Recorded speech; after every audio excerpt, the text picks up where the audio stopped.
gave him the Law of Nations. I'm not going to try to pronounce his name, but it's in the book, The Law of Nations from 1758, which says no engagement can oblige or even authorize a man to violate the law of nature.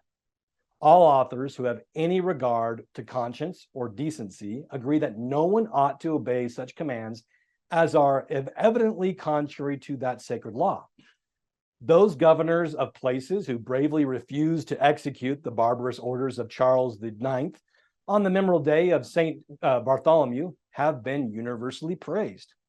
So those that resisted the government, they were universally praised because they knew, because it's, hindsight's 2020, those people were praised for resisting.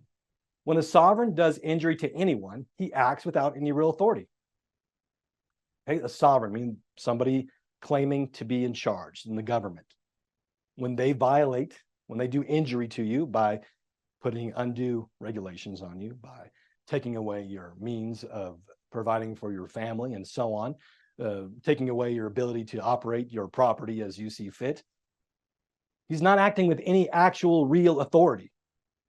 So when a prince attempts to deprive us of life, or of those the loss of which would render life irksome, so if he's going to take away something or put a regulation on something that makes your life irksome, who can dispute our right to resist him? This was something that was just today is like, oh my goodness, that's crazy, that's radical, that's extreme. This is the extremist liberty boot camp. But during the founders' time, this was blanket across society. They understood this was obvious. Self-preservation is not only a natural right, but an obligation imposed by nature, and no man can entirely and absolutely renounce it.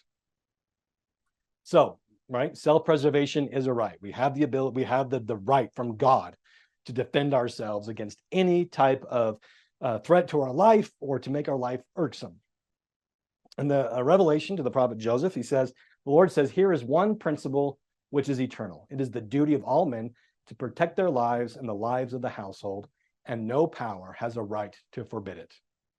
Nobody has a right to forbid your ability to protect your life and those in your household.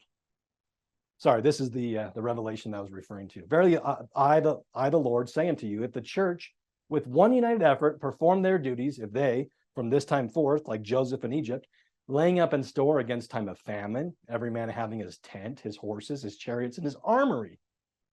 So we were supposed to, it was a commandment to be able to not just get your year's supply of food, but to get your armory and your horses and those things that will help you to move.